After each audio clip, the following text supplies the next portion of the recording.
Namaskar. Welcome to the third episode of Satya Samvad. Bengal has been a civilizational pillar of Bharat since times immemorial. In the Mahabharata, references to Anga and Vanga abound. Hindu Bengali dynasties such as the Palas and Senas attained heights of glory, with Dharmapala even holding an imperial court at Kannauj as Uttara-Pathaswamin after installing his vassal there.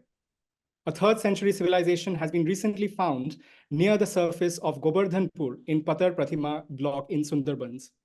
Raghunatha Shiromani is another luminary, a leading Indian philosopher and logician hailing from Nabadvip in West Bengal, who elevated Navya Nyāya, the pinnacle of Indian formal logic. However, after the devastating raids by Bakhtiyar Khilji, which also led to the destruction of Nalanda, the Bengal Sultanate was established, and thereafter, there was a whole flurry of developments which led to civilizational decline in various different dimensions. With the British Raj, Fort William transforming to Kolkata became a center point of the colonial exercise. However, today, West Bengal is still reeling from the archaic endowments of the British Raj, the sway of syndicate politicking, and appeasement politics. To discuss this and more, we have with us today Shri Shishir Bajoriaji. Shri Shishir Bajoriaji, born in 1957, is a prominent Indian politician and industrialist. He heads the S.K. Bajoria Group, overseeing diverse ventures with an annual turnover of $330 million US, including specialized refractories and insurance services. He has held influential positions in organizations such as the Europe-India Business Council and chairs the Board of Governors at the India Institute of Management, Shillong. A member of the Bharatiya Janata Party, the BJP, since 2014, Bajoriaji is actively involved in West Bengal politics, serving on key committees and supporting the Citizenship Amendment Act of 2019. In the 2021 West Bengal Legislative Assembly election, he also served as a convener of the Election Management Committee, highlighting his trusted role within the party. Through his contributions, Bajoriaji has shaped both industry and political discourse in India, particularly in West Bengal. We welcome you, sir. Thank you, Mrittunjoy. So, sir, West Bengal was once a thriving economic powerhouse, particularly with its jute trade, with the data produced by Morris D. Morris showing that Indian mills exported about 7.2 million pounds of jute products compared to just 1.5 million pounds of the British in 1913. This suffered a setback with the partition in 1947, when 5 mills were closed in Kolkata within a year, decreasing the volume of jute arriving by 1/3. Even then, the annual compound growth rate in the first decade after independence was 3.31 in the state, which was higher than the all India average of 2.75. From 1948 to 1965, the Durgapur steel plant, the Damodar Valley Core power station, as well as the dairy-based industry came up in Kalyani. Things quickly went downhill in the 1960s when the Congress government in the center levied import tariffs and tried equalization for coal and steel in the mid-1950s, but did little to safeguard the export-oriented industries like jute and tea, which were traditional industries of West Bengal. Ironically, the government in the state at that time was of the Congress as well, going against the popular argument that West Bengal suffered due to the differences of opinion of the central and state governments. Even later, many states like Tamil Nadu, for instance, had non-Congress governments in the state during Congress rule at the center and did better than left-ruled West Bengal. Today, the picture is quite grim when it comes to the economics of Paschim Bongo. As per the annual report of 2022-23, the Ministry of Labor and Employment, the highest job seekers across the country were in West Bengal. The periodic Labor Force Survey 2022-23 by the Directorate General of Employment has shown that while 14.5% of people in rural West Bengal are in regular wage or salary earning positions, a massive 49.6% of the workforce is self-employed, while 28.7% are in casual labor. A contractual worker in a jute mill gets as low as rupees 200 per day, much lower than the minimum wage for unskilled workers in West Bengal. And there are thousands of such casual laborers in the state today who are not even on the official records. Even with this significant casual labor force considered, the cumulative unemployment rate for the state of West Bengal stands at 7.1%. As an eminent political leader and industrialist of the state and of the nation, how do you see this story having unfolded and unfolding going forward in the state of Paschim Bongo? Well, Mrittunjoy, it was I must say, Greetings on a very well put background note on the state. It's an unfortunate situation as a Bengali living here for 3 generations. Bengal, West Bengal, whenever the discussion came, there was a huge argument. West Bengal is number 1 in India or number 2 in India. This is where we were. And what is it today? We are still arguing whether number 1 or 2 from the bottom. See, it pains me in saying this. Before I come to hard facts, yesterday I was in Mumbai and I went there after a long time. Believe you me, I was thinking, am I in the same country where I live in Bengal, in Kolkata? Didn't appear to be. And we are same country, we are the same people. Where we are and where is Mumbai gone? Now coming to the points which you have said. See, when earlier days, Bengal was right at the top. In fact, East was on top. West was not there. In the infinite wisdom, the Congress government at the center wanted to bring the two ends of the country at par, which is a very good thing that this imbalance can't be there. East is up and West is low. So instead of bringing West up, they brought East down. And you mentioned about this freight equalization, this industrial licensing. Now, freight equalization forced all the advantages of raw material endowment which East had to be made available to the West at the same cost. But nothing came in return from the West to East at the same cost. Nothing. That was freight equalization. Now, second, at that time, West Bengal, Kolkata airport, those days Calcutta airport, was one of the first 2 busiest airports in the continent of Asia. Where were we then? Where are we now?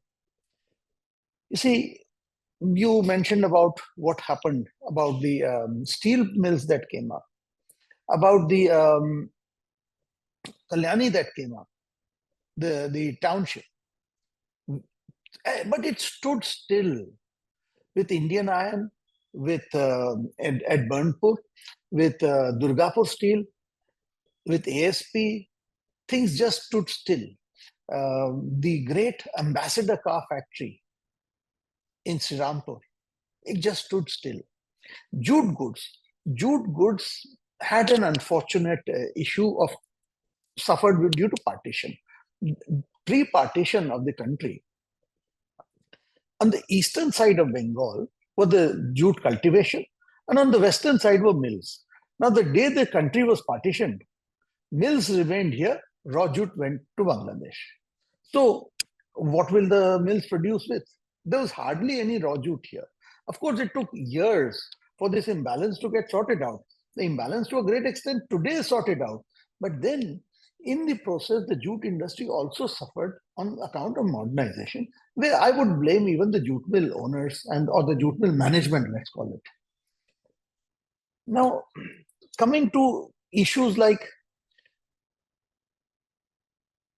the whole partition. India got partitioned at 2 ends, on the west and on the east. But in the west, what happened? The migration that took place 2 ways. It took place once in one go. Huge number of people got killed. Well, it's very unfortunate, but it ended. In the east, it was always a steady trickle because our eastern neighbors were very less fortunate, and there was a constant trickle. And then the political parties that came, the left and then Trinamool Congress, ensured that this trickle continued because these were vote banks. I will surprise people if I tell you, we have all heard Shaheen Bagh, which went on for months and months and months out at the outskirts of Delhi. All the people in Shaheen Bagh were from Bangladesh. All, or as high as 90%. So this migration problem is not just in Bengal now. From here, they use this as a launching pad because today there's no employment in Bengal. So they can't remain here. So they use this only as a gateway and then spread all over the country. This is a huge issue for our government to tackle. Now, you mentioned about the Congress being at center and Congress being in the state. Absolutely. For the first 25 years, Bengal was not on the opposite side of the center. It was on the same side. Why did Bengal go down? This is where I tell you, this was the policy of the central government. I can't understand a government which policy is that to balance the two, I will not ensure that the other one, the one who's lagging behind, is uplifted. I'll push the one on top, I'll push that down. That's what they did. I give you some prime examples. When Calcutta, which used to be a political capital, but forget the political capital, long back it shifted to Delhi, which was the economic capital of the country. Why does Reserve Bank of India opens its doors in Bombay when Bombay knew nothing about economics? Why does the first industrial development bank, which was spun out of Reserve Bank, I'm talking of IDBI Bank, IDBI Bank was a division of Reserve Bank. Why did it start in Bombay? Why not in Calcutta? It was the economic capital. Those days, State Bank of India, earlier Imperial Bank of India, which became State Bank of India after independence, was based in Calcutta. Why was it shifted to Bombay? Why was ICICI Bank formed in Bombay? ICICI Bank was completely government controlled. And what did Government of India give Calcutta?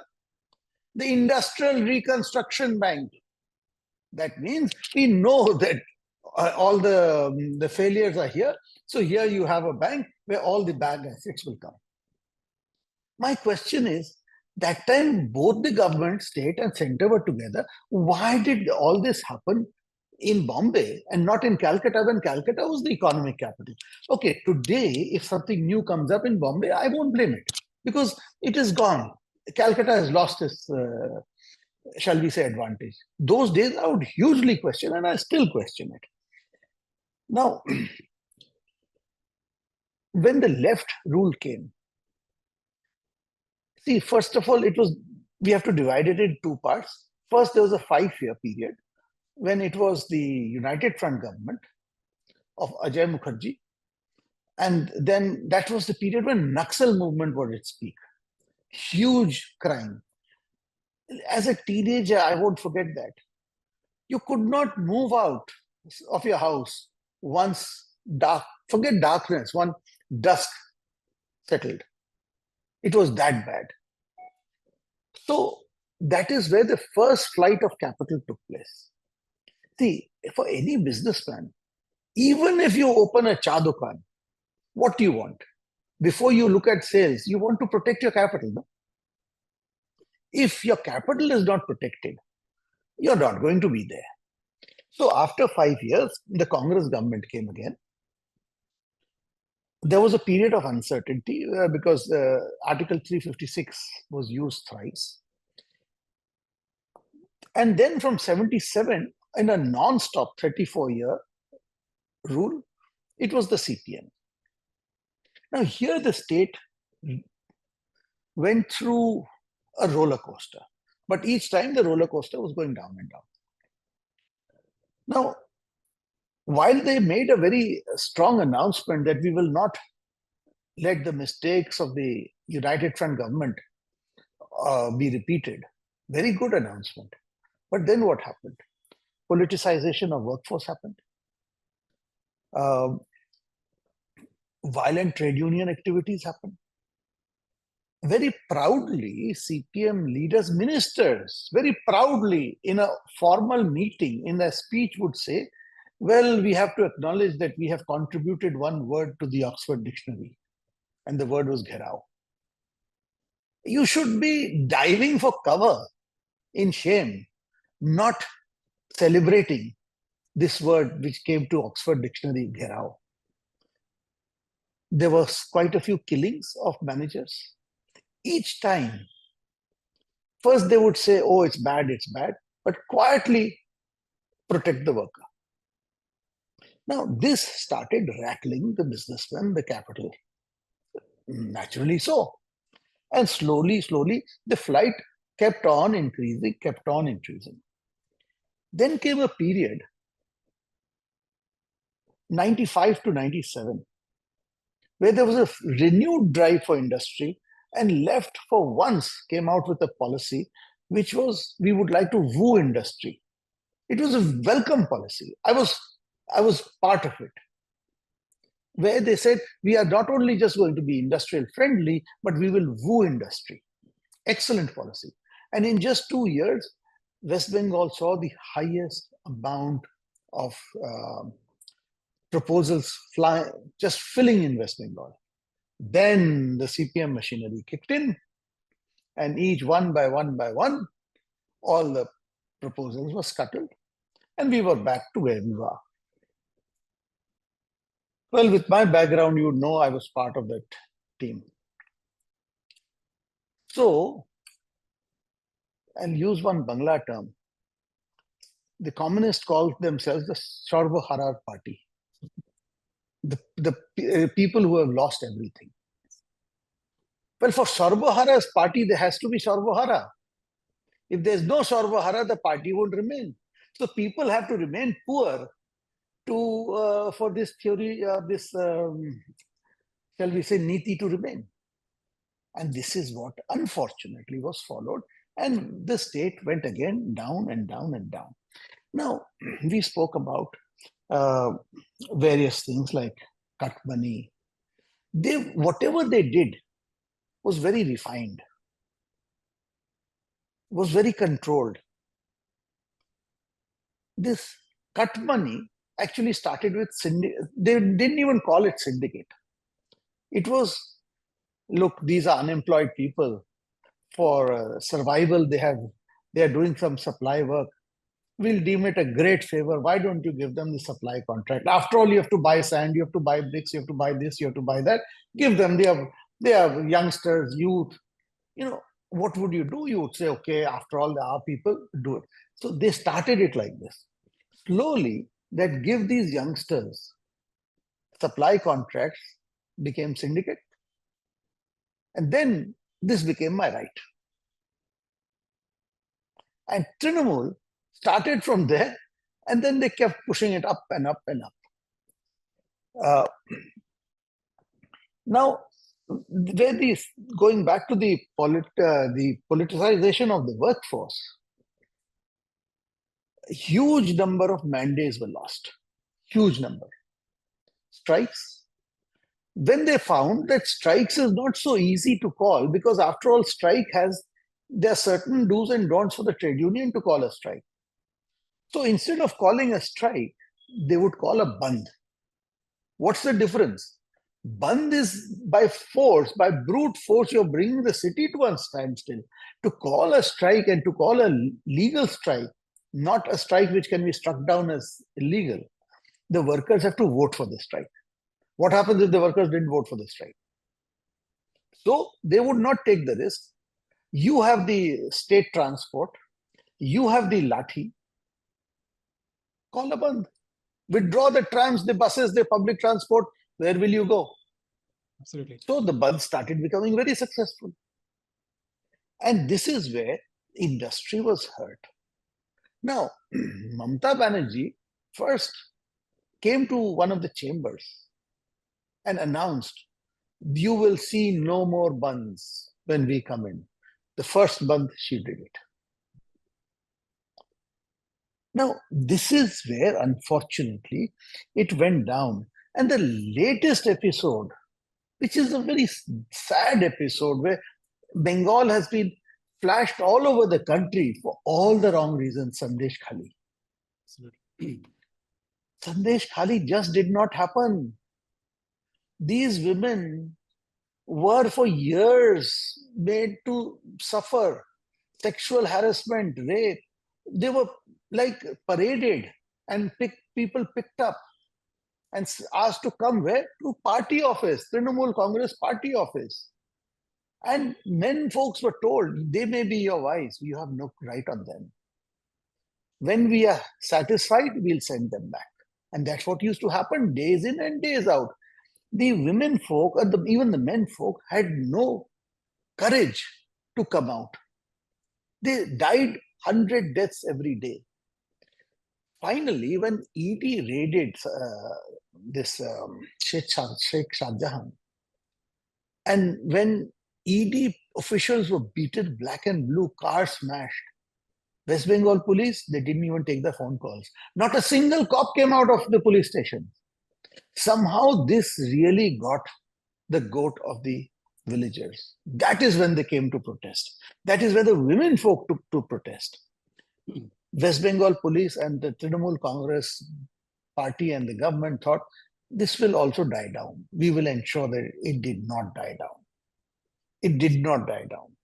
Now, this went on. Now, one more thing. This Sandeshkhali, which we have seen, again, I don't want to really cause a panic amongst people. This is not just one place.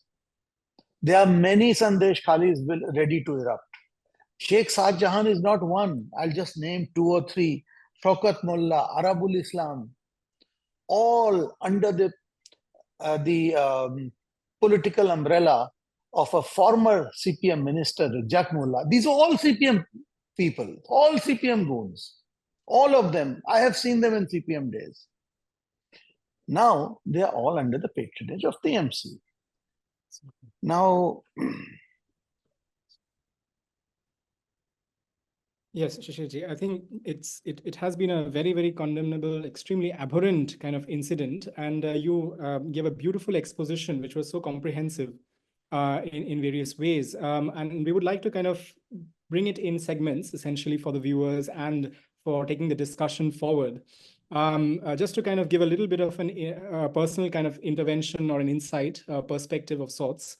You mentioned about the Durgapur steel plant. So my own grandfather actually was one of the founding directors of the Durgapur steel plant.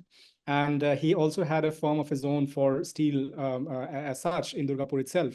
But over time, over the decades which you just mentioned about, the situation was so bad that he had to not only kind of wrap up operations in many ways, but also send away many of his staff. I mean, things were completely in disarray.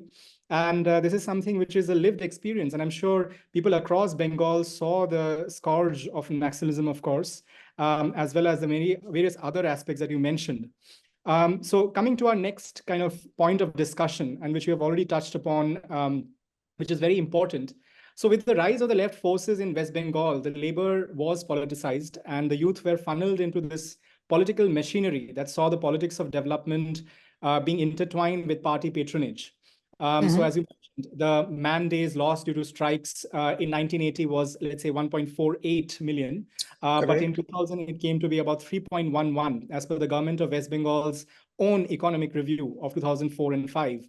And so the idea behind this was to do with this whole collective bargaining of sorts. And the essential element of these politicized labor concerns became the basis of what we see today as these political satraps who are wielding what can only be called localized militia. And the CPM displayed internal stagnation over time and rooted in unreconstructed Stalinism, as many put it, and traditional practices of paternalism. The party stifled internal debate, favored insiders for promotions across government jobs, civil services, and institutions. And this insular approach led to a sectarian attitude towards the non-party members and intellectuals, contributing to an overall decline in standards. So there was, of course, petty extortion, as you also highlighted, often under the guise of collecting for the party, as was put then, and it became widespread, while larger scale rackets orchestrated by affiliates of the CPM enjoyed the protection due to collusion with the police. And so the CPM's policy of favoring party members for all these positions and this exclusionary practice was evident in urban areas where the Congress usually at various times had outperformed the CPM, and rural regions where the CPM used to maintain significant support among the farmers. Now, under Mamata Banerjee's Trinamool Congress today, this leftist heritage of cut money and extortion collections across rural and urban West Bengal has been ubiquitous. So just to kind of, for the viewers, I would like to highlight a few small factoids here. So as per an Indian Express study recently, the cut money in West Bengal for the Samabhyathi scheme for funeral expenses is about rupees 200. For the Ujjwala scheme, it's about 500 or more. For quote unquote affordable housing, it's up to rupees 25,000. And even for the Mahatma Gandhi National Rural Employment Guarantee Act, it's about 20 to 40 rupees per day for employment guarantee as such. And in urban Paschim Bongo, of course, you mentioned about the rule of syndicates as being supreme. So how do you see us coming out of this dire state of affairs in the state, which has actually, across the different parties, whenever they have been in power, be it, the CPM or Trinamool and going forward, this has become entrenched within the fabric of society or the political society, which has been engineered, so to say. So how do you see us coming out of this dire state of affairs? Look, first of all, I'm a born optimist. I do not believe in Gello Gello. Yes, things are really bad. I live here. Things are really bad. But I will come to how we'll come out of it. But I can assure all your viewers, Bengal will rise. Bengal will rise and will challenge all the states to get its original position back. I'm that optimistic. But I'll come to that.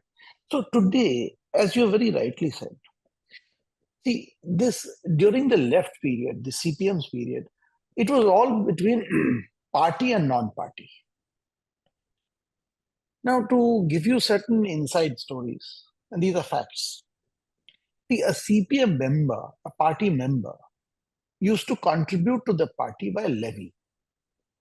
This you will find even in the party's constitution, that every member has to pay an annual levy, which is a percentage of his wages or salaries. So it's actually a form of a taxation, which the party member has to pay. What the party would do is ensure that the spouse of the member would get a government job or some other job. So that member would also pay the levy. The spouse would also pay the levy. And more important than the levy, that the member is now hooked to the party. Forget the ideology. Economically is hooked to the party. Because if you were out of the party, if you were thrown out of the party, your spouse's job goes. One unique thing about CPM, there was no provision of resigning from the party. It was once a year when your renewal of membership came. If you decided not to renew, that was your escape route. But that's not important. Now, you mentioned the various fixed rates cut money. This is what was apparent. But in reality, it was many folds. I give you one more example. Go around Calcutta. Go around central Calcutta. In front of, go down Mahatma Gandhi Road, Jawaharlal Nehru Road.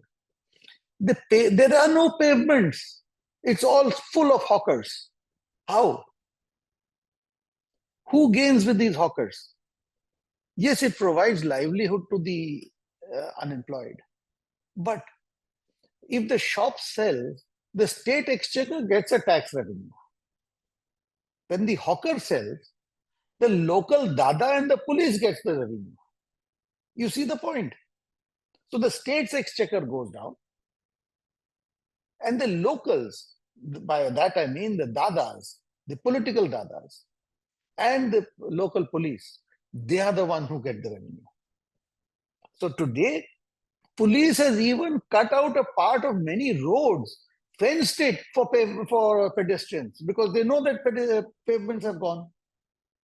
Why will the police fence a road for people to walk if they were not beneficiaries? Now, we talk about migrant workers. We talk about, you spoke about the cut money in Manrega. Let me tell you, a person from Sundarbans one day came and met me. He is a party karyakarta of mine. And he said, Dada, I had gone to the bank to draw my 100 days money. And I drew and I came back to my hut. The Trinamool Musalman arrived and he said, and I had to hand over the entire packet to him. He counted the money. He gave me 25% back. 75% he just pocketed and he walked out.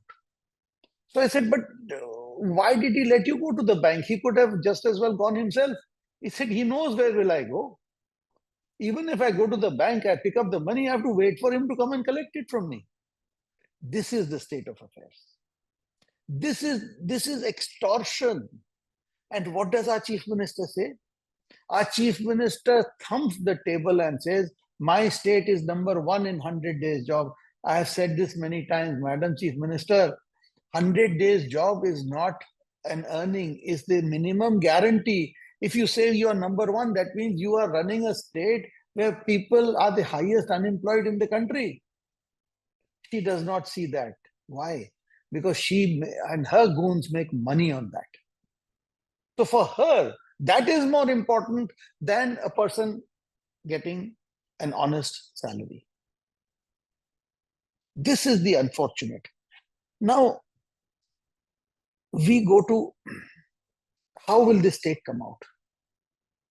This state will come out because people are seeing. One thing about media, people see where the country is going. People see in the last 10 years where the country has gone, where Modi ji has taken the country to. We are touching new heights every day. Yesterday morning, country's first under river metro went here. People have seen it. Now, this retaliation will come. And it is happening.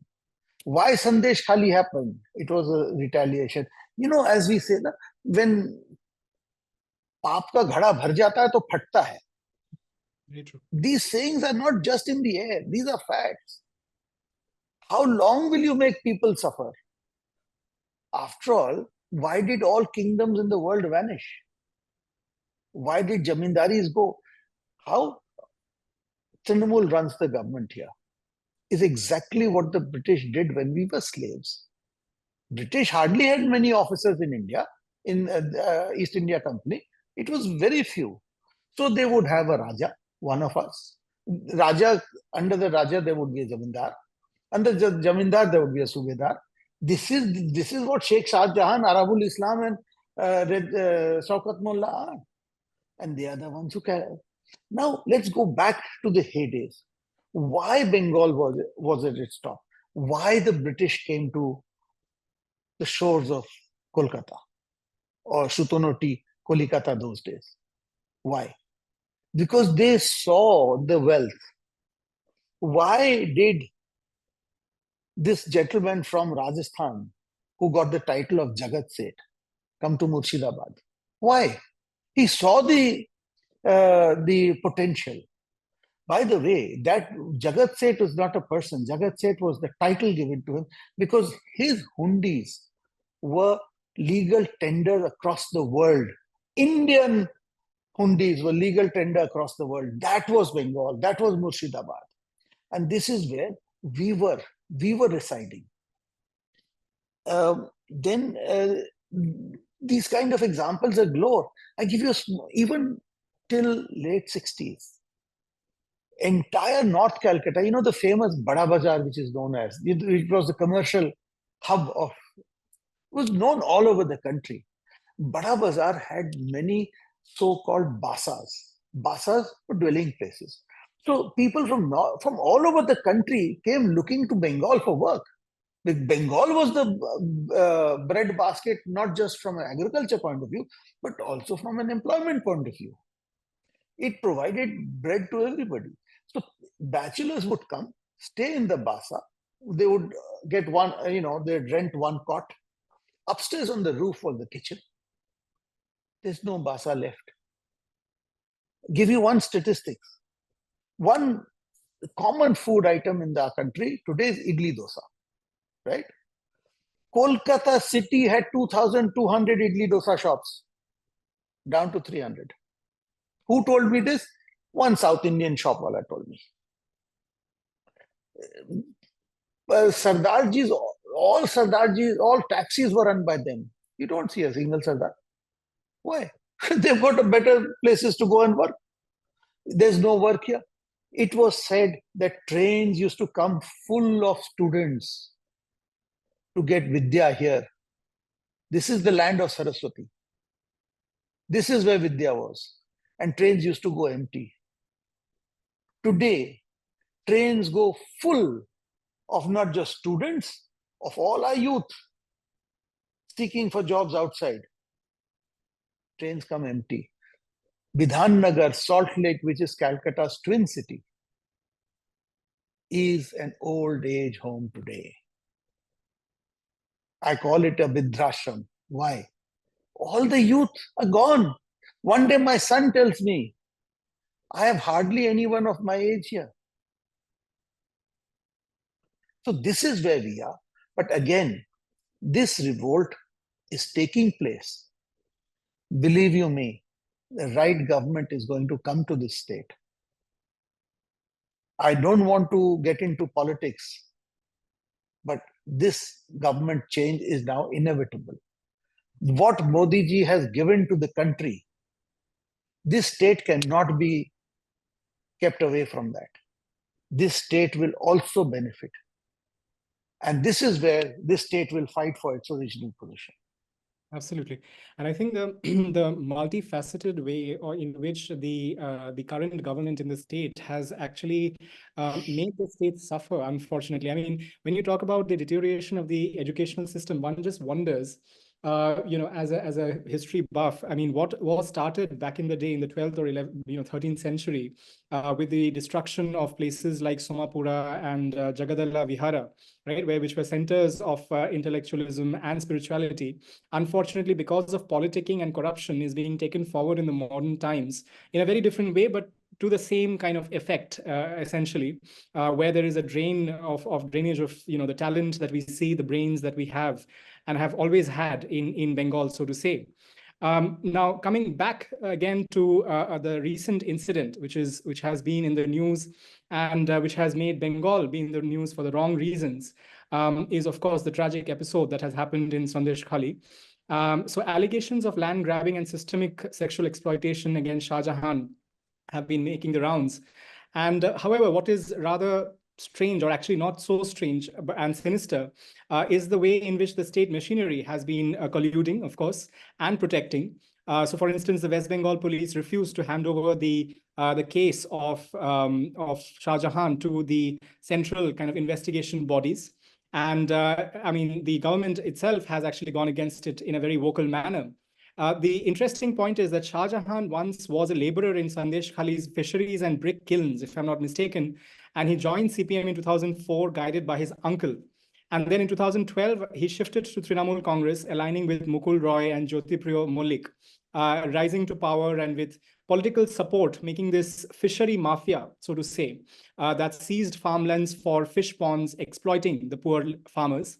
And there have been incidents of various kinds of physical violence in the most kind of gruesome way, with Kodaler Dant, the wooden spade handle for land grabbing, flooding the farmlands with saline water to make it unfit for irrigation purposes, and so on and so forth. And so the able-bodied men have had to migrate to other parts of the country as well as across the world even, leaving the elderly and women vulnerable to these attacks by the likes of Shah Jahan.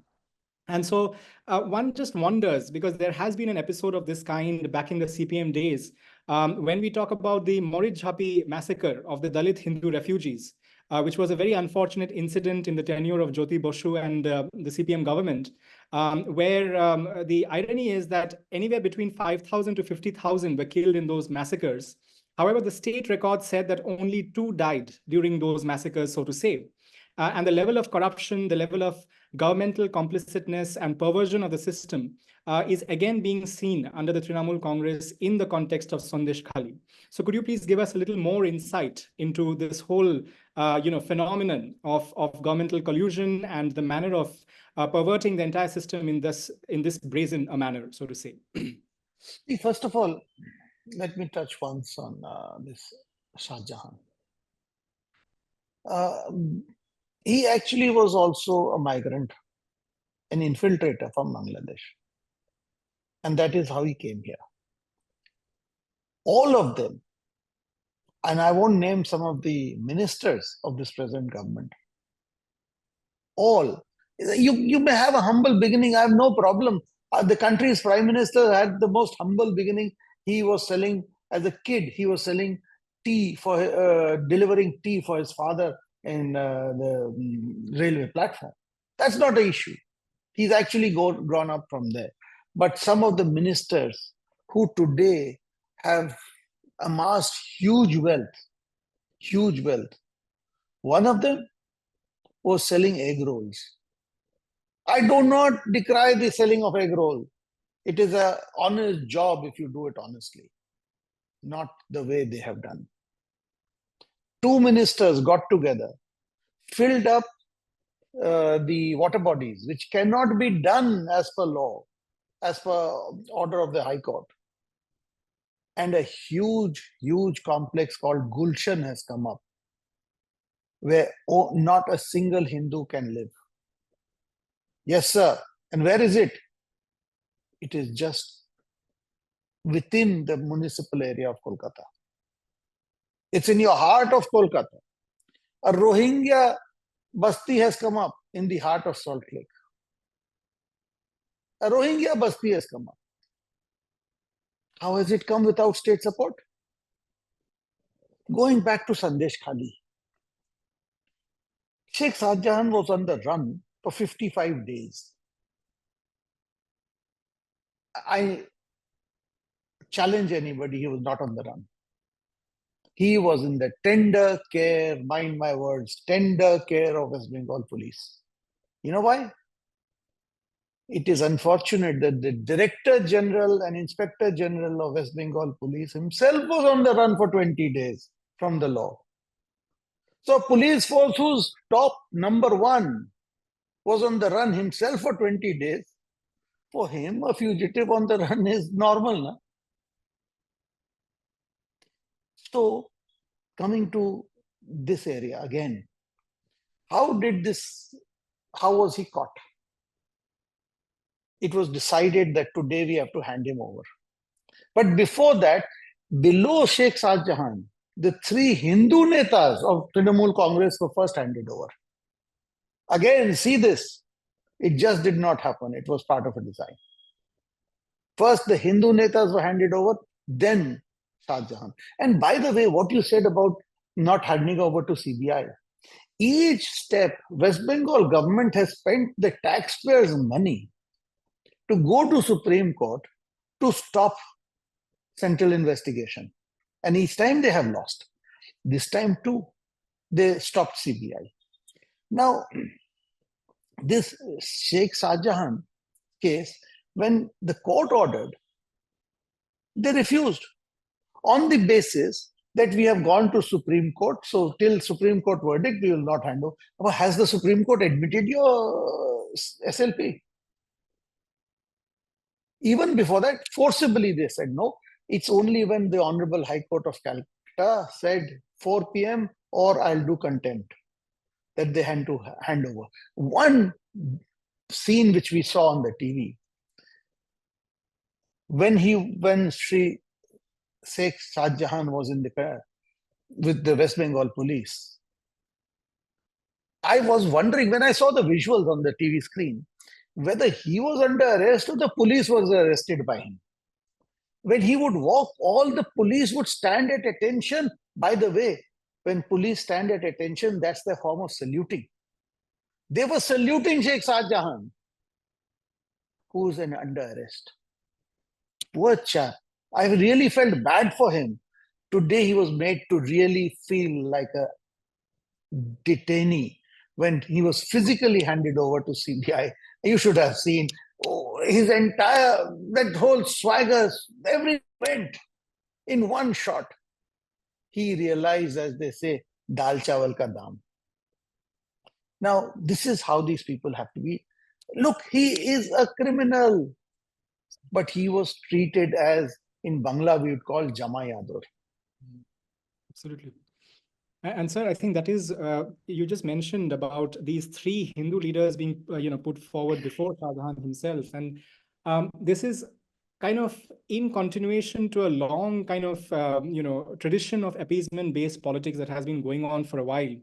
And therefore, the whole stance against the Trinamool, or this whole brand of politics, is not as much for just politics for the namesake of politics itself, but for a more kind of civilization and a more comprehensive overview of Bharat as a nation, as a Rashtra, as well as our people, essentially.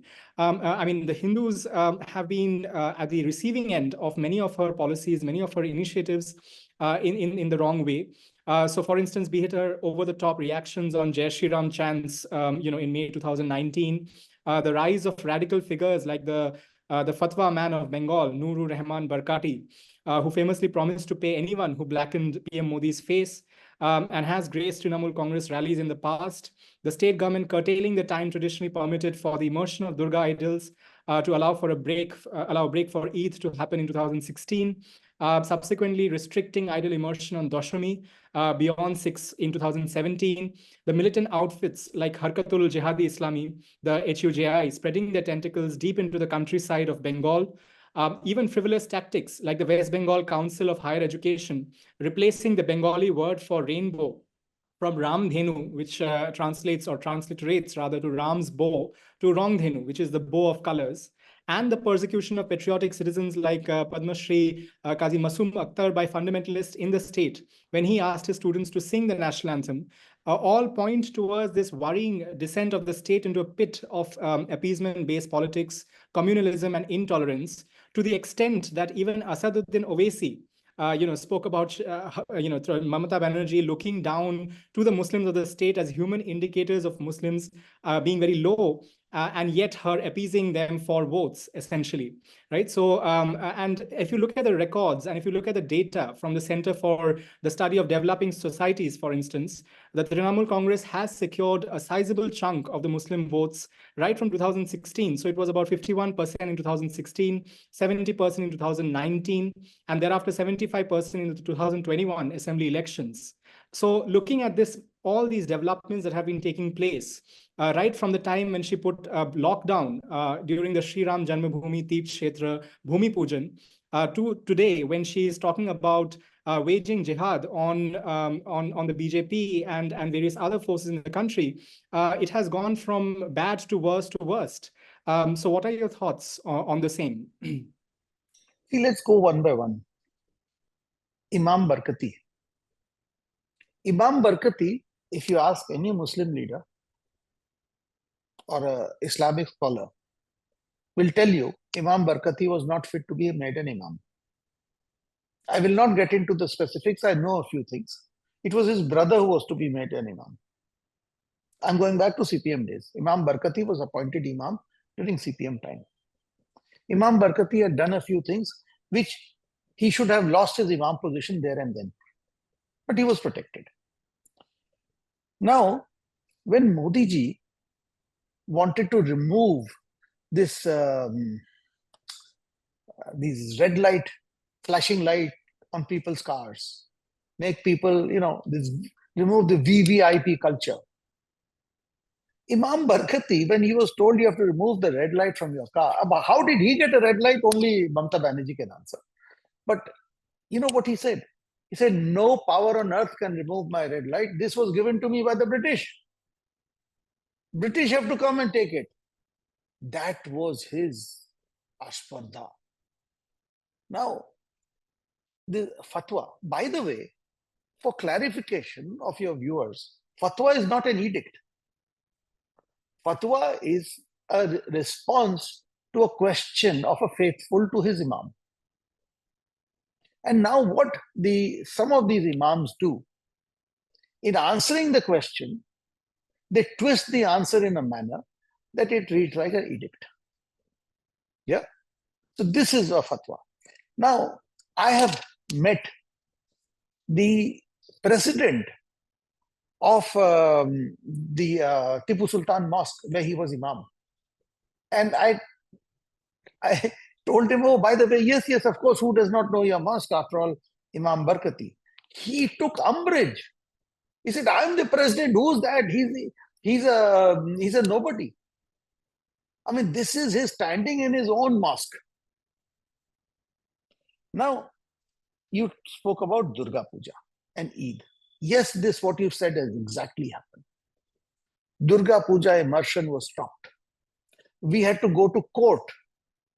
We have to go to court even this year in Entelli, which is a hugely minority area. 50% of the population of Entelli Vidhan Sabha area is Muslim. One young man belonging basically to the OBC tribe wanted to do Durga Puja. Calcutta police said no, as per High Court, no permissions can be given because no new permissions are to be given. This man goes to court alone. He fought it. He went to court, and he said in his petition, but Calcutta police has permitted a new puja last year. So the police were asked, said yes, this happened. Well, how did you? We did not permit. He did the puja without our permission, so it's okay. It was Trinamool sponsored. So the court said, so if he does not ask your permission, it will happen. I permit this puja. Puja happened. For puja, we have to go to court. For Bhasan, we have to go to court. Why? This is all politics of appeasement. And by the way, there are a few Muslims who she does not like. For them, it's the lockup. For them, it's the lockup. Then it's not Muslim. Now, these twisting of words, do you know they tried to change the word of ma? Are Baba, amra ke ma na boli? In which bhasha there is no ma? Change it to amma. Right? Ammi. What you said about Ramdhanu. In Hindi, Indradhanush. Kar diya Ramdhanush. Dinajpur, this case everyone will remember. This school had vacancy for 2 teachers of science. Sorry, 2 teachers of Bengali. 2 Urdu teachers were pushed in. By the way, there is no Urdu speaking person in Dinajpur. Even the Muslims are not Urdu speaking. Urdu speaking Muslims in Bengal are only in Calcutta and around Calcutta. In the whole of the state of West Bengal, the Muslims are all Bangla speaking Muslims. They were pushed. They pushed 2 Urdu teachers. When the students protested, police opened fire, 2 kids got shot dead. Parents refused to cremate the bodies. This has happened. If you ask for Bangla teachers, you get shot. Now, this again, I would say, alarming. But आपके पाप का घड़ा भरा जा रहा है. Absolutely. And I think it's very important to also look at this aspect कि पाप का घड़ा तो भर गया है पर उनको somehow miraculously, magically, they keep on holding on to various tiers of power, so to say. And so my next question kind of revolves around this aspect, which has been a very kind of unfortunately centered around the state of West Bengal for a while.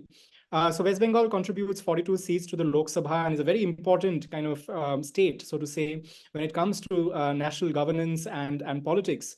But electoral malpractices and the art of scientific rigging, so to say, is something that the Trinamool Congress seems to have inherited from its predecessor, the Left Front in the state. So back in the day, for instance, the CPM cadre network increasingly resorted to malified and strong-arm tactics to win elections. There were instances when no opposition polling agents would be present in the polling booths, while in other cases, people were forced to vote for a certain candidate or not allowed to vote at all. An interesting statistics here is that the number of uncontested seats in Panchayat elections since 1978 has kept increasing, with 11% being uncontested in 2003. And this trend is continuing to increase under the TMC, with 34% being won uncontested by the TMC in 2018. And so the macabre theater of this absurd was accentuated by symbolism also, which was very kind of absurd, which was very sick, so to say, when they sent white saris, which are traditionally worn by widows in Hindu families, to the wives of opposition candidates, warning that the possible removal of the candidate from existence itself if they went through with their nominations. So mainstream, the leftist weekly, which has been around and in circulation for a while, itself spoke about instances of political murders. 55,000 political murders between 1977 and 2009. Scientific poll rigging was very much kind of intertwined with this whole aspect of how to either kind of intimidate or to kind of completely sabotage the entire process of the elections. So when votes were done, votes were cast rather, it was called as votes were being done, essentially, right? And there were reports of cadres and hooligans across various villages. There were local committees which were present in every phase of the election, undertaking research to see which areas are, marginal seats or marginal areas, or may vote against the ruling party, and so on and so forth. So all of this has been going on for a while and is part of the reason why both the left and the TMC has been, holding a lot of ground in especially the local bodies, the political bodies, as well as in other kind of tiers of power. So how do you see us ensure that the integrity of the democratic process is reinforced in West Bengal so that we can see a positive change going forward? Okay. Very, very well put by you. West Bengal is very important on the, let's say, on the political map of the country, or I would say even the governance map of the country. After all, our elected representatives are those who make the laws. So that's where the country is governed by. So number one state in the country is UP with 80 seats, Maharashtra with 48, Bengal with 42. So this is where we are. Now, very soon, by the time you go on the air, I think elections will be announced. Very soon it will be announced. I don't know when, but very soon. And very soon we will be headlong into the electoral mode. We are already in electoral mode. And again, in 2 months' time, everything will be over. The results will be out. I can assure you, West Bengal will show up results which will surprise everyone, pleasantly surprise, won't surprise me. It will be music to our ears. It will be a shock to the ruling party here, because that is how, and they can see it. It's not, they are no fools. They know what the reality is on the ground. But coming to what you said about the rigging, the scientific rigging. See, the scientific rigging was started by CPM after the first 10 years of the 34-year rule. First 10 years, Bengal elections used to be very violent. Slowly, the violence started coming down because what took over was not the Danda ka election, but the Kalam ka election. Everything was settled from beginning, from the voter list. So first principle, dead voters cannot be removed from the list. They must remain in the list. Because when dead men vote, no one tells tales, no? They quietly go and vote. You remember the very famous movie, Bhuter Bhavishyat. So here the Bhoot also has a Bhavishyat in polling.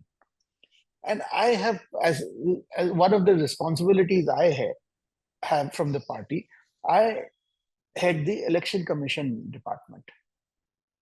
And this is where I've taken up with the election commission. The other scientific rigging was duplicate voters. So you can go and vote. Now, you may be duplicate voters if it's in the same booth, it's a little difficult. But if there's an agent to challenge you, if there's none, you'll go and aram se vote. But if you're in another booth or another Vidhan Sabha, aram se doge.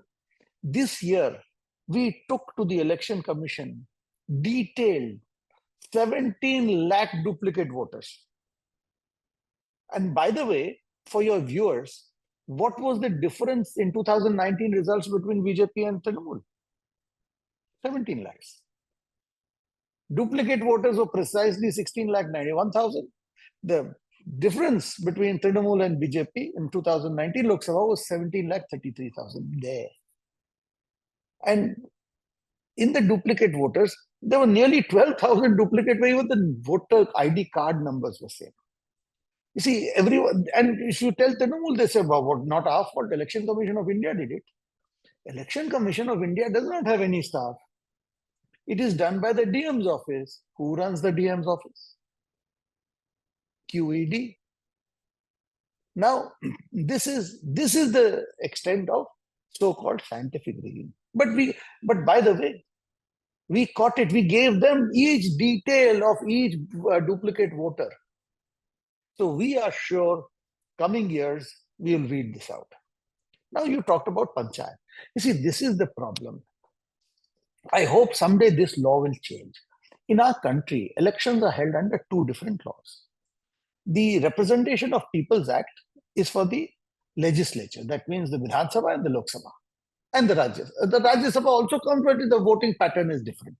It's not a direct vote. It's a single transferable vote by the MLAs. Now, looking at the Vidhan Sabha and the Lok Sabha, it's under the Representation of People's Act, where the primacy is of the Election Commission of India. They are the all supreme. The Panchayat and the municipal elections are held under the laws of each state. In most of the states, at least in West Bengal, I know for sure, in West Bengal, the primacy is of the government of West Bengal. Every important thing is with the government of West Bengal. Even when I met the state election commissioner in my various meetings, I said, yes, you have the authority to decide what will be the lunch menu served to the election, the polling staff. More than that, nothing is in your hand. Now, in the Panchayat and municipal elections, requisitioning central forces is also in the hands of the state or the state commission, which effectively means the state. So this is where, as you said, many were declared elected uncontested because no one else was given the chance to file the nomination. But let me put some figures before your viewers. Despite that, BJP this time polled, what we polled is the total of all opposition. We have polled more than, not polled, our victories of BJP candidates, whether it is Gram Panchayat, Panchayat Samiti or Jila Parishad, what we have secured as victories, the total of all opposition parties is less than BJP. So see the gap. Second, if I look at the polling percentage, we have jumped to 28%. Despite all this, because there's been a retaliation there as well. See, how long will you continue this? At some point, people get fed up. They retaliate. Now, this is where the retaliation has come. So this time, what they did, when they realized that they are losing blocks after blocks, all of a sudden, the BDOs, while counting votes, they see BJP is leading. The vote counting stopped. All of a sudden, result announced, BJP is lost. So they have gone into every possible trick of the trade, realizing that they are not winning. So they have to do this rigging, mass-scale rigging. Yet, we scored very well. We formed many boards. This time they could not, they would physically break our boards, get people away, kidnap people. This time, they have done in a few, but could not do as much as they could do earlier. So these are all signs of where we are going. And sir, I mean, that is a very important step taken by the BJP and yourself in terms of trying to put forth the facts essentially. The Trinamool, on the other hand, has been trying to use various different tactics. I mean, one, for instance, also that they have been trying to alter the demographics of many of the constituencies, many of the districts, essentially, with the support given to illegal Bangladeshi immigrants for vote bank politics. So, for instance, recently in November 2022, the Trinamool Congress MLA Khokon Das, he triggered this controversy when he said that TMC workers should help Bangladeshi immigrants get their name on the voters list if they are supporting the Trinamool Congress, the ruling party in the state. Earlier in 2021, there were certain Mahatma Gandhi National Rural Employment Guarantee Act payments which were made to Bangladeshi nationals in Nobogrom due to fraudulent activities of the Upa-Pradhan of the Guru Pashla Gram Panchayat. And so since this matter is one of national security, and I say that because my mother is from Assam, and I have seen a situation of sorts being developing, a very severe and a very serious situation developing in southern Assam, particularly around Bongaigaon and various other districts and areas of Assam. It is one where there is a certain kind of massive flux, so to say, almost an inundation of immigrants who were earlier in Assam. There was the Congress government, of course, and they were trying to do that in a systematic manner. And we are seeing that here in Bengal as well, where there are district after districts which have been completely, the demographics has completely been changed dramatically. So how do you see us as a Rashtra working against this worrying development? Look, this is a fact of life, what you have said. Let me also give you another figure. This change of demographics from, let's say, nearly 4 decades back, this influx has happened, sometimes high, sometimes low, but it always happens. One district has been successful in keeping the infiltration as close to nil as possible. One district on the border, with a huge border with Bangladesh. You'll be surprised that district is Murshidabad. You know why? Because they are in majority. I always tell them, see, they are Muslims. All Muslims here are not Bangladeshi infiltrators. They are Indian Muslims. They have right as much as yours and mine. I always tell them, ये तुम्हारा कौन सा भाई है भाई? The first thing he does, he comes and snatches food from your plate. And they realize it. And Murshidabad has managed it very well. But this influx has taken place.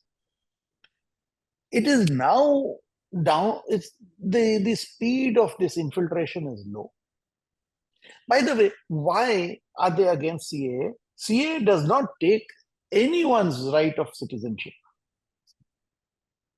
This is how they have put the fear of the devil in the Muslims' mind to polarize their votes. That if BJP comes in this state, they will throw you out. There is not one half sentence in CAA which gives the authority to take away somebody's right. CAA only gives right to the persecuted minorities of those 3 countries. That means primarily Hindus. Hindus, when persecuted, where will the Hindus go? Even though we call ourselves a secular country, but look, we are a Hindu country, no? We are 80% Hindus. You can call ourselves secular only because we are 80% Hindus. Name me any other country which calls itself secular, or which, where this kind of a population is there? None. Now, when we say about the future, see, this slowly is coming down. The border is to a great extent now fenced. The problem in Bangladesh-Bengal border especially, a lot of areas are riverine. See, I can give you one figure. I think roughly 25% of our border is riverine. That is where the problem is. Otherwise, a lot of fencing has taken place despite West Bengal government of Trinamool Congress, Mamata Banerjee fighting tooth and nail against fencing.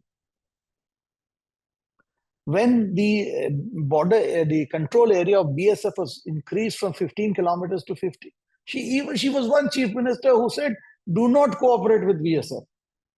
Does anyone say this? And Trinamool, if you ask a Trinamool person, he'll say, but the border is yours. Why is the infiltration? What are you doing? Why? Please remember, BSF is not a police force. BSF cannot arrest a person. If BSF holds a person, detains, has to immediately hand over to the local police. What does the local police do? Feeds him and lets him go. This is the problem. But again, on the positive note, this is reducing. Fencing has happened. BSF is more alert.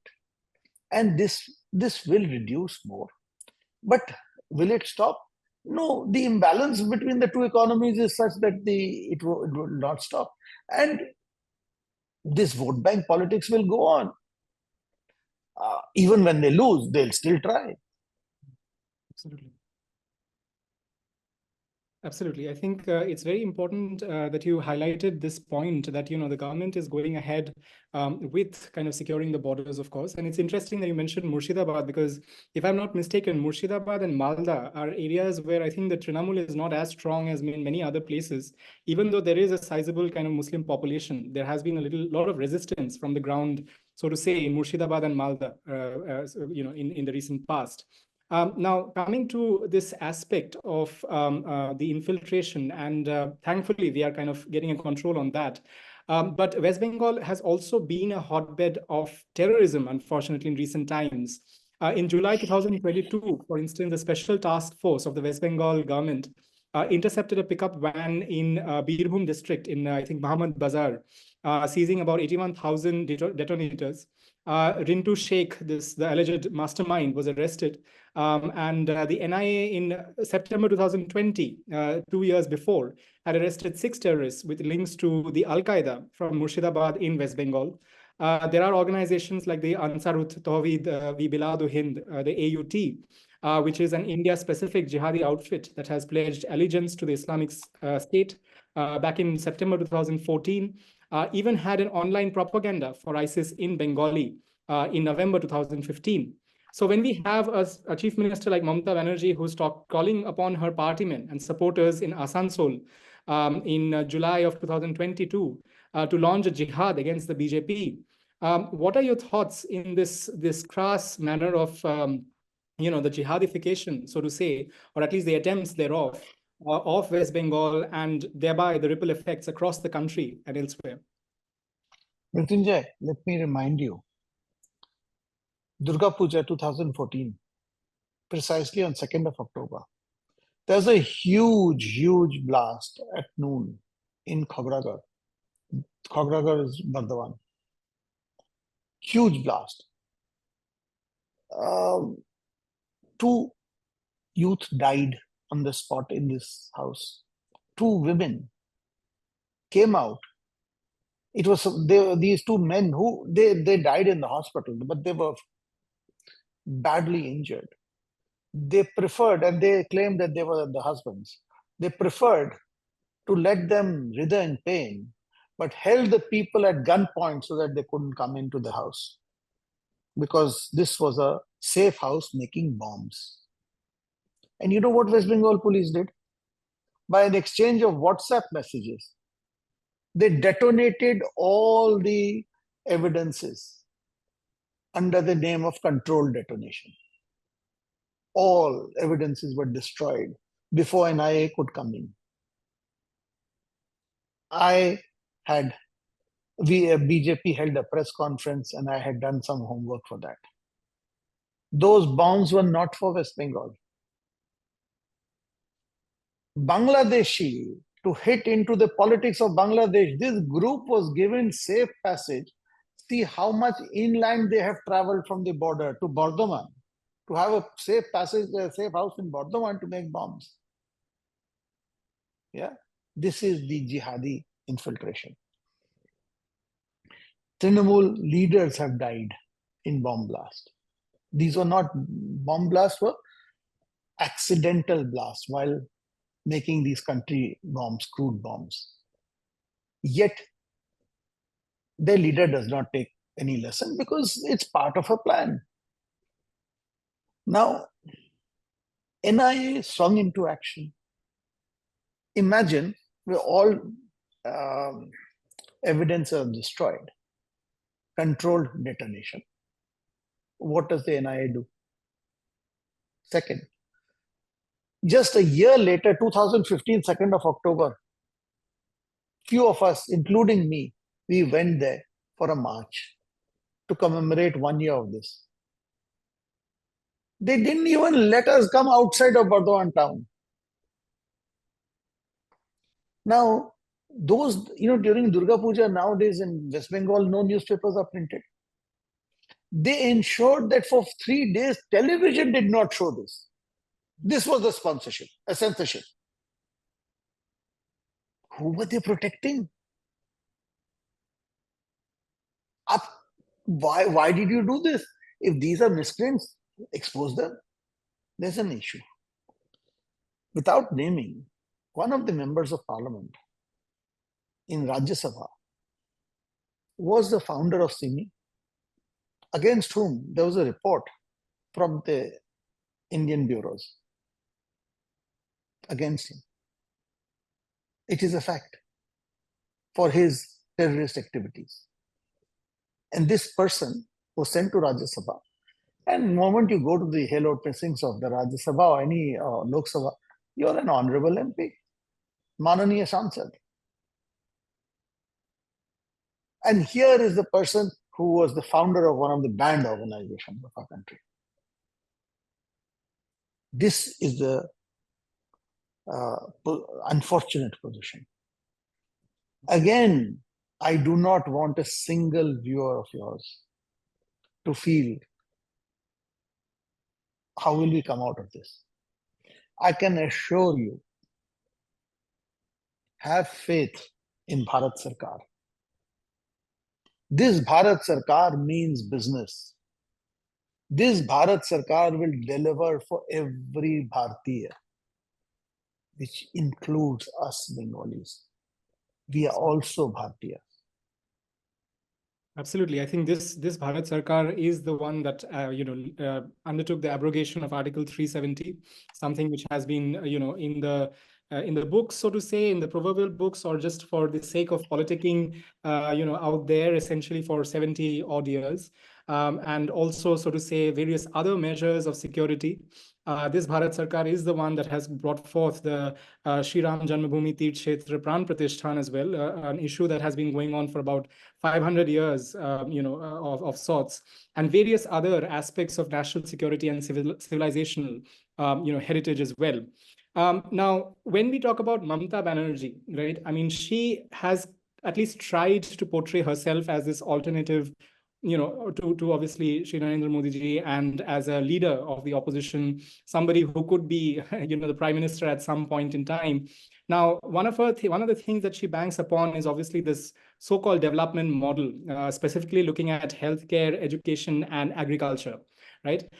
So there's a need to kind of look into this in slightly greater detail, right? I mean, in terms of, for instance, recently, the West Bengal Pollution Control Board accused AIMS Kalyani of not obtaining the environmental clearances and slapped a penalty of rupees 15 crore under the guidelines of the Ministry of Environment.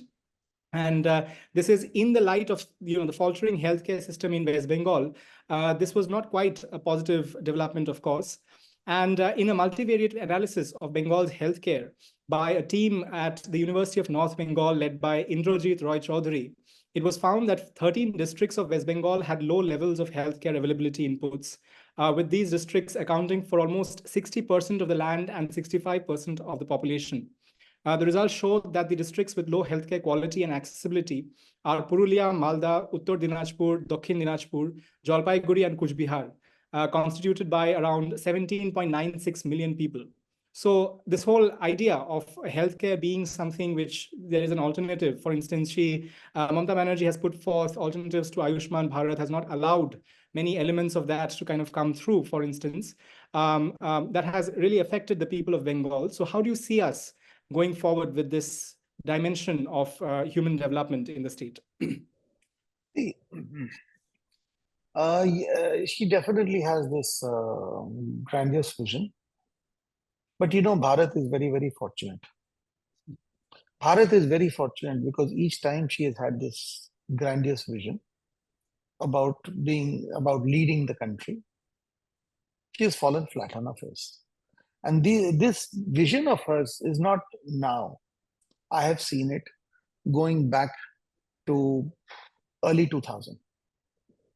I can name incidences when she had these visions for Delhi, and each time she fell flat, including when she tried to have a tie-up with Arvind Kejriwal, and nobody turned up for her rally in Delhi. She had to give a speech to empty chairs. So this is the fortunate part. Every time on a national front, she gets shunned. This alliance which was put up, by the way, this Indie alliance, I always, in English we have this term, united we stand, divided we fall. Indie alliance is best described as divided we stand, united we fall. Now here, she tried to take control. When she found that nobody is ceding control to her, she walked out. Okay? Why, look, you have 42 MPs. You wipe out BJP, what's the best you can get? You can get 42. You can't get 43, can you? With 42 MPs, you can't even move a resolution in parliament. You need 50. Where do you have these dreams? So, frankly, it's good for us that these dreams of hers are not likely. I can't say will never bear fruit. After all, we are a democracy. It is unlikely to bear fruits. And now, so what does she do? She stops AIMS. She stops Ayushman Bharat. She repaints central projects. She puts stickers on top of central projects. And by the way, there are projects where center gives you 60% grant. She won't have that because that is central. The center says, but we would like the name, we would like this and this, and this is how you have to use the money. No, I will do it my way. And the state is in debt. It's in complete debt. But yet, for her ego, because I can't take center's word for it, I can't take center's dictate for it, I will not let it happen. Bengal, which has the highest number of migrant workers, Parijai Shramik, highest numbers. By not having Ayushman Bharat. Okay, Bengal has a Swasthya Sathi. I concede, they have Swasthya Sathi for the people here. How will the migrant workers who are under Swasthya Sathi get covered outside of state of West Bengal? Ayushman Bharat is an all India policy, bhai. How will they get covered? And this is where she's, but no, I want Swasthya Sathi. Now, do you know one thing? Originally, there was a tie-up between Swasthya Sathi and Ayushman Bharat. All of a sudden, she felt that the communications, people will get to know that this is central. Snapped. This is the truth. But for the people of West Bengal, it's not good. See, if we were a state where we were receiving workers from outside, where our brothers and sisters were not going out, not in big numbers, you could afford to be insular. Still, nobody is insular in today's day. But today, we are the ones who are exporting people out. So Absolutely. these are problems. Absolutely. And sir, I mean, looking at the human, development parameters, also Bengal, I mean, in terms of agriculture, and I mean, you mentioned about the workers moving out.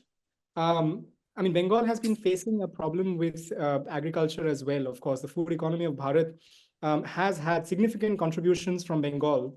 Unfortunately, due to various elements, market forces, of course, as well as rapid commercialization, there have been a lot of variations of how we kind of go for, let's say, even paddy, right? I mean, the rice varieties which are being selected. So there was a recent study which was very interesting, where people have been going for, or rather not going for, some of the traditional varieties such as guligati, kanchanani, hatirdani, paboshi, and so on and so forth. And so there is a lot of kind of decline in them. And unfortunately, this has led to problems with respect to cyclones, for instance, in some of the districts, inundating the regions, and the modern salt-tolerant varieties of rice not being able to kind of work with that saline zone, essentially. Notwithstanding that, there has also been problems with, for instance, vegetables and fruit production and exports. Bengal ranks among the top states in vegetable and food production, with a valuation of more than 5,500 crores of exports of vegetables and fruits. And however, there has been inadequate preservation and procurement both, which has led to a big problem. And lastly, also, if you look at climate change, which has been a major player across the world, there is this very interesting trend where the monsoon patterns have been changing a lot in Bengal, with the northern parts of Bengal receiving a lot of, or rather a deficit of rain, whereas the southern districts and other arid zones in Bankura and Purulia, for instance, getting a surplus. So there is a need for a lot of adaptive kind of policy measures, a lot of different kinds of policy recommendations that bring together these recent developments, almost in a game theoretic way, so to say, almost looking at the uncertainty resilience. And given that, I don't see that coming from the government of West Bengal at the moment in terms of addressing these problems, so to say. So how do you see us going forward in terms of integrating the national vision of the central government, of course, as well as looking at these very localized problems that have cropped up when it comes to agriculture in Bengal? Okay, now for the agriculture part, I'll have to take you even before 2011, before Trinamool Congress came to power here. Go back to 1977. For the first 15 years of the CPM-led left government, land reform was implemented to the hilt. Now, land reform has certain very strong plus points, because the landless tillers, just the khet mazdoor, they also get land. The jamidari system is feudal. Why democracy does not settle in Pakistan? Jamidari to a great extent is responsible. We were one people, no? Till 1947. How come we are the world's largest and the most thriving democracy, and they are a failed democracy? They are a failed state, but feudalism to a great extent. Now, everything has a cycle. As we have all studied, law of diminishing return starts, and then law of negative return comes in. In West Bengal, land reforms has got into the phase of law of negative returns. You see, the parcel of land became so small, and 1 acre owned by one farmer. In the third generation, there were 12 people sharing that 1 acre, no? Right? And now parcels have become so small that what you spoke about, the developments, they can't afford it. These new strains of rice, potatoes, there's a huge potato cultivation, the entire Hooghly belt. Today, for potato chips, which you get packaged chips, they are special potato strains. The size is the same, they cut similar, it's now today, everything is scientific. I'm not talking of the GM, I'm talking of natural. But these new strains, as you mentioned, the many rice strains, if you do not have the minimum viable size of a farm, what will you do? You cannot even have equipment, because this law of negative return kicked in. This is the huge, I would say, negative contribution of the CPM-led left. They did not know where to stop. They did not know what to do as an antidote. They just went on and on and on. Because শিল্পপতির কালো হাত ভেঙে দাও, জমিদারের কালো হাত পুড়িয়ে দাও. So if everybody is kalo hat, then you'll be only left with ashes.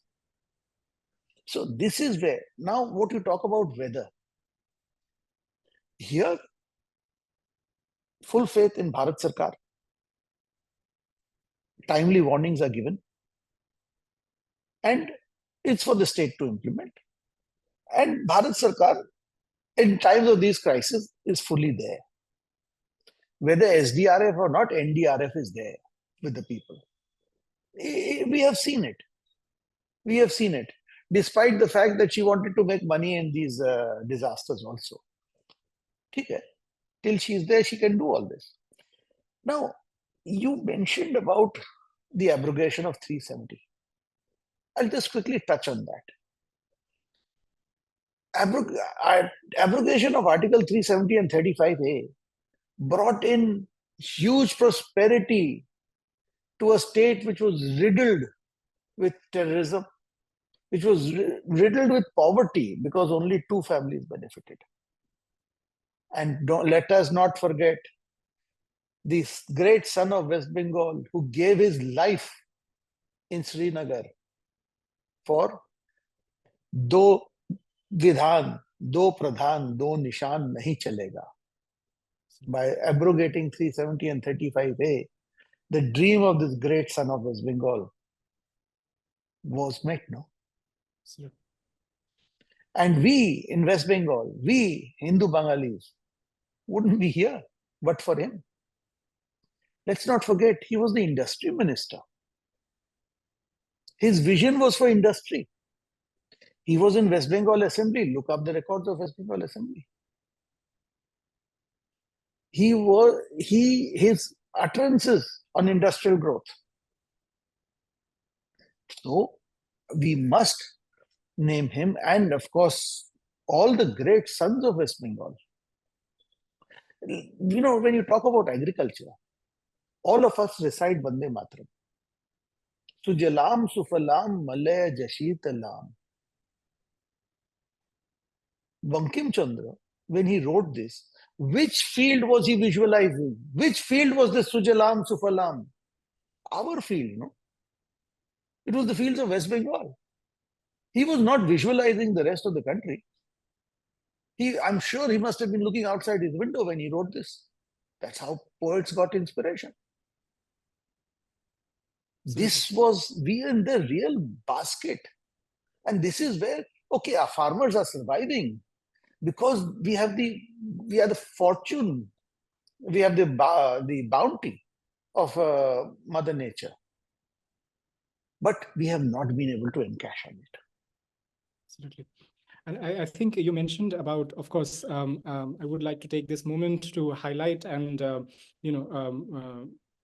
celebrate the memory of Shri Shyama Prasad Mukherjee, who has been a pillar of Indian democracy right from the infantile days of India as a nation itself.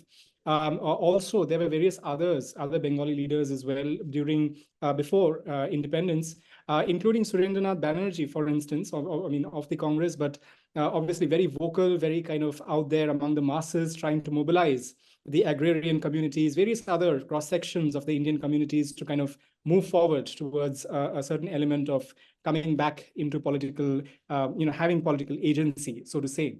My final kind of point or kind of to bring the entire discussion around, one cannot but not look at the aspect of education. Bengal was once and has been for a while the intellectual hub of the nation, with giants of science such as Acharyas Jagdish Chandra Bosu, Satyendranath Bosu, Prafullo Chandra Ray, and even Nobel laureate C.V. Raman having been working with the Calcutta University. Today, however, the situation is quite dismal. The gross enrollment ratio in senior secondary education in West Bengal has been around 51.54 as against the national average of 56.16. As per last taken in 2015-16 by the Ministry of Human Resource Development, Government of India. When it comes to higher education, the ratio was just 17.7 against the national average of 24.5. For scheduled caste and scheduled tribe communities, the number was even lesser at 12.8% and 9.5%, respectively, in the state of West Bengal. The number of colleges per lakh population, as well as the pupil to teacher ratio, is much lesser in West Bengal than the national average. And several cases have come in terms of corruption when it comes to the education sector in West Bengal. Obviously, the most well-known one being the multi-crore cash for school jobs incidences that have been in the courts recently. And the Enforcement Directorate of India found that the rate chart for the position of a teacher in a municipality-run school is about rupees 5 lakhs. And 250 crore rupees were generated by various accused, like the former West Bengal Minister Partho Chatterjee and his close aide Arpita Mukherjee in the primary teachers recruitment scam. So how do we stem this free fall in the education system of West Bengal going forward? Well, we can't forget, this is the state where Saraswati is worshipped. This is the state of goddess Saraswati. Devi Saraswati is worshipped all over the country, but like Durga, Kali, Saraswati also is worshipped here. Like we in our Hindu religion, Ganesh is worshipped all over. But if you say Ganesh, you'll attribute Maharashtra to it. If you talk about Sheravali Mata, you'll straight go to the north, right? So this is how. So in the land of Saraswati, who did they cheat on? They cheated on goddess Saraswati.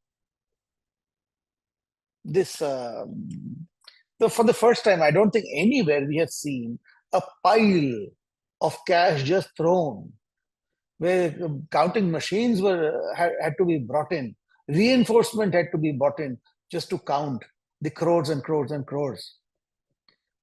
Somebody asked me then, so I said, in the land of Saraswati, Saraswati was demeaned, and so was Lakshmi. Money was just thrown.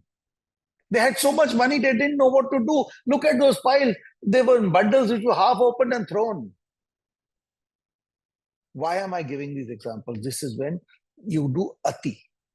Ati of anything results in this. You mentioned one of the, when I say one, because you mentioned just one lady's name. There was another lady who was stationed in Bangladesh to receive the money there. Obviously, she's not come in limelight, so we don't talk about her. This is the extent of the rot. This is the extent of the rot. Now, where we are.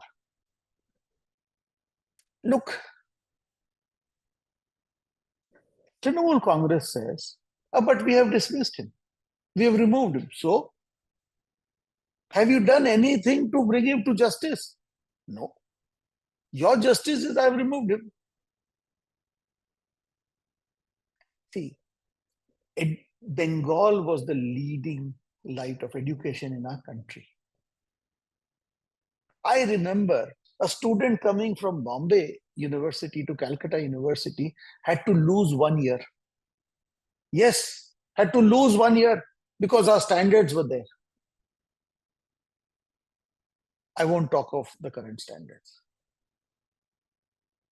It actually makes me feel sad because I have seen in my life, as a student, I have seen somebody coming from Bombay in my family had to lose 1 year. So I'm not giving just a theoretical example. So again, these things, today, it looks like, how will it end? It will all end today. If you look at education throughout the country, the education policy of the country, National Education Policy, NEP. NEP has brought about a path-breaking change. Skilling. By far more important than graduate certificate is skilling. I give you an example. We have huge number of educated unemployeds. A lot of them are unemployable. Tell me, if you have a leaking pipe in your home, How much time you spend to get a plumber? Because we don't have skilling. We run after graduate degrees and postgraduate degrees. This is where Modi ji has brought about a huge dimensional change, emphasis on skilling. Skilling is what will get us jobs. Skilling is what will solve the country's problem. I give you one country's example, which after being devastated in the Second War, went to the top, Germany, on skilling. Not on graduate certificates, on practical education. So, let me put it this way. As Swamiji said, our thoughts of yesterday have made our today. It's our thoughts of today which will make our tomorrow. Think positive, look for the future, and arise at this thought. Awake, stop not till your goal is reached. Absolutely, beautifully put, Shishirji. I think it has been a very comprehensive discussion and amazing insights, perspectives, anecdotes that you have put forth. I think we are at a very pivotal point in history as we are moving along towards the general election of 2024, when we have to look at this rather important kind of cornerstone, this pillar of the Bharatiya Sabhyata, of the Bharatiya Rashtra, and how to kind of bring it from this politics of resentment and the politics of dejection, so to say, towards what you just put forth, which is a politics of universalism and positivity, which is rather very important going forward. If you would like to kind of share some parting thoughts with our viewers, Shishirji. All that I would say, 2047, physically I may not be there. Bharat will be Viksit. Bharat will not just be the third economy in the world. We'll be third economy very soon. From 11 to 5, we'll be third very soon. We will be the third strength, the pillar, the pole. That is my strength of conviction in the way Bharat is going. And by the way, as a Bengali, Bengal will also be there. That'll sound political, I'll stay away from that. Or if you permit me, I'll say. Please go ahead, Shishirji. In the words of Atalji, Andhera chhatega, Suraj ugega, Kamal khilega. Beautiful. Thank you so much, Shishirji. This was an amazing discussion with one of the most prominent, industrial and political leaders of West Bengal today. And I look forward to this journey being taken forward by himself as well as other nationalistic forces in the state of West Bengal at this very critical time. Thank you, Shishirji, for joining us today. And Namaskar. Namaskar.